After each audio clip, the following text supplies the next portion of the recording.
for Coach Moore and the women's basketball team the other night against Notre Dame. It was awesome to watch them play, beating the #1 team and double overtime.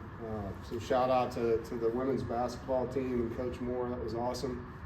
Really enjoyed watching them and really showcased NC State's grit in that game. Segue into football. It's been a good winter.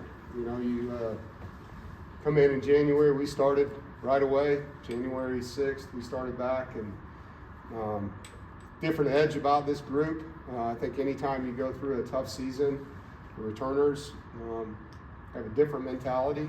Maybe don't take things for granted. You understand how hard it is, how demanding you need to be on each other, the accountability piece. I thought Coach Thunder and our strength staff did a really nice job increasing that in the off-season program.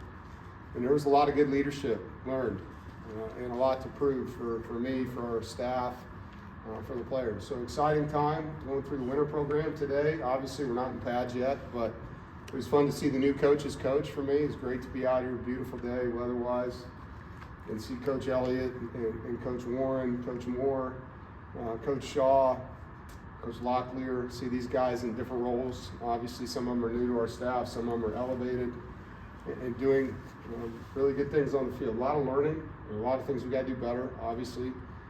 A lot of guys had their first college practice, and so fun to see that group of kids that graduated high school early that got to play football today for the first time. So excited about that. With spring football, you know, 15 opportunities. I told the team this the other day. There's only 365 days in the year. You play 12 games that you're promised. You only get to play football 15 times in spring, and so they're very valuable. Every rep matters for these guys, and so it's really good to get out there and just get a measuring stick on day one where we're at. Our practices this spring, obviously with 2 new coordinators are going to be closed to the public, and nothing will be televised. We use each opportunity on our weekends. Some will be scrimmages, some will be thud, some will be situational, but we're going to play and we're going to get better this spring. And for obvious reasons, you don't want your stuff out there if it doesn't have to be. So you don't have to see me as much. Questions? When you say everything is closed, you mean the spring game as well? Yeah, like I said, all 15 are closed. Yeah. As far as C.J. Bailey this offseason, obviously completely different than where he was starting the spring last year. What have you seen from him from the development standpoint and from the leadership standpoint this offseason that tells you that he's ready to take over full-time all the time? Well, he was 170 pounds last year. He didn't know anything about anything. He knew how to throw a football. But he's 200-plus pounds. He's experienced. He's learned how to lead. That's been a big thing in the offseason with him and I. And using his voice, he's always used it on the field, but learning how to use it off the field, not just with guys you throw the ball to or linemen that block, but using it with the team as the alpha leader, which your quarterback needs to be. It's not fair to put a true freshman in that spot, and he came in and played his butt off. You know, learned a lot. Experience is one thing you can't give a player. You know, you can't. And as good as he is and talented as he is, those reps are precious. You know, so excited to see him at a different body weight and a different mindset, having experience under his belt, knowing his teammates, understanding, you know, the lessons we learned last year and how this team needs to step forward. 2 new coordinators, Coach. How much does that make practices even more important to nail things down? Yeah, it's critical. You know, I mean, all these reps that you do in walkthroughs and in meetings, you have a lot of meetings in the off season, but there is no replacement for actually playing the sport, right? And so even conditioning, like football shape is different than weight room and running and conditioning. Playing the game's different, and the mental part of it, the emotional toughness that you have to have, and the 2 new coordinators obviously installing systems, but also their style of play and teaching the football IQ that they want these guys to have, how to communicate.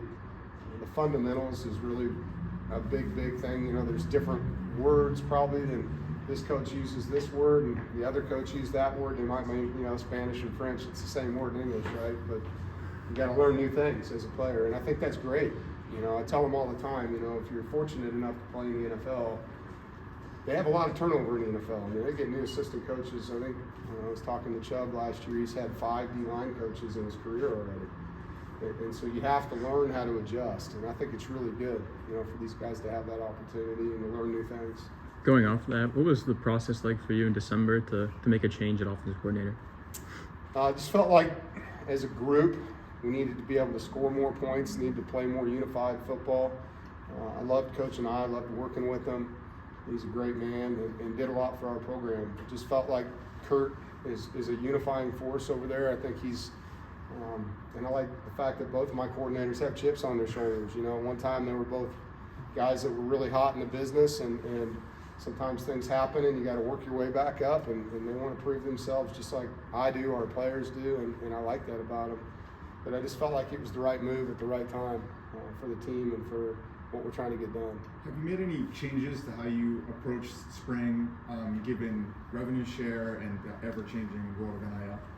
No, you got what you have at this point, and obviously there's potential to add or subtract in the spring. But I'm not going to let the transactional side of the sport dictate how we coach young men. We're here to mentor, we're here to lead, we're here to develop, and we're here to teach these guys how to play this sport the right way, help them grow into better men, and help them be college graduates. And that's my duty as their coach, and I do it with pride. And the other part of the game is there, but the relational piece matters, and so we're going to continue down that track and be there for these guys and help them. What was the connection to Coach Elliott, kind of being able to find him and bring him in to be the I've known him a long time. When I was in the Midwest as a coach, he was also he was working with the Stoops brothers at that time, and Brent Venables and I talked a lot of ball together over the years. We all recruited the same area in Dallas, so we'd stay at the same hotels and recruit against each other in the daytime. At night, we'd be sitting around talking ball. And so I've known him for 20-some years, followed his career, and really have so much respect for what he's done coaching different position groups. When your coordinator has been a D-line coach, a linebacker coach, and a DB coach, he can install and understand the stress points at every position.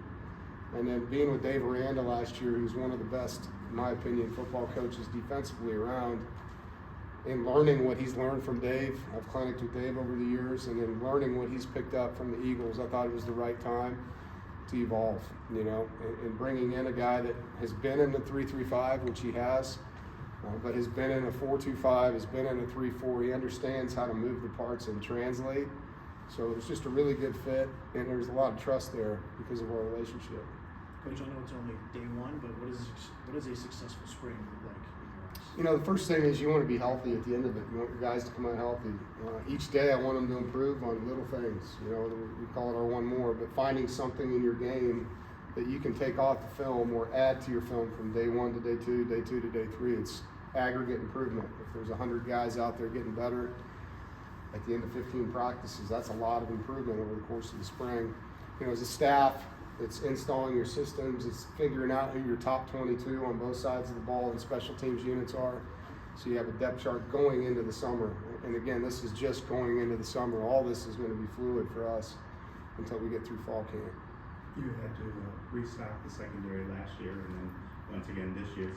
How is Johnson & Johnson's transfers kind of help in that regard? Yeah, they're really humble kids. They got really, I like their background. They're tough. They want to prove themselves to day one. So, can't really give you a ton about how they did. I know JJ had an interception today, so it was good to see him make a play. But we also got some good high school DBs in this class, and excited to see them. And then excited to see Brody Barnhart, Ronnie Royal, Javon Bailey, guys that we redshirted last year, and see how they've grown up and improved. So you don't necessarily have to go portal to fix when things leave. If you've done a good job in your high school recruiting, and as you know, our development is well documented, you can grow these guys in the program like we've always done. Coach, what are you expecting from the second year group? The second For year. the rising sophomores? A much better version of what they were a year ago. Some of them have gained a ton of weight. Some of them have changed their bodies in good ways. Their football IQ, learning how to practice, finishing plays, maturity. Not having big eyes. And it's different. You got guys like Keenan and Terrell that played a lot. And so where are they? They're a lot further ahead than a guy that maybe only played in 4 games or didn't play at all. So over the spring, seeing that young freshman that's now a redshirt freshman you know, earn the trust of the coaching staff that they can be a part of the 2 deep and travel. It's going to take time, you know, and this is one practice. But it's growth, and it's physical growth and emotional growth, mental growth, football IQ, being a good teammate, all those things. You guys set expectations last year really high, kind of just embraced it like college football playoff, were vocal about it. Season kind of got derailed early. Do you kind of have the same approach to those expectations, or you let things just play out as they do without kind of talking about it? You know, it's funny to me because I expect to win every game. Like, I've never gone into a football game like we're going to lose today. You know, like, you don't work like that. You guys put the expectations on us, so you can run from them or not. Like, whatever you say publicly is not what it really is. There isn't a coach in college football that doesn't expect to win every game. And so we're going to go one day at a time and try to become the best team we can be. And our body of work will equal our record at the end, right? But that's every year the same. What do you want to do? I want to win every game. Like, what else do you want to hear? That's the damn truth, you know? We're going to practice that way. We're going to lift that way. We're going to coach that way. You know? But we got to earn it. So it won't be any different. I'm staying here for the next 50 years if I'm alive, and I'm going to tell you the same thing. I want to win every game that I coach in. They want to win every game that they play in. All right. Thank you, guys.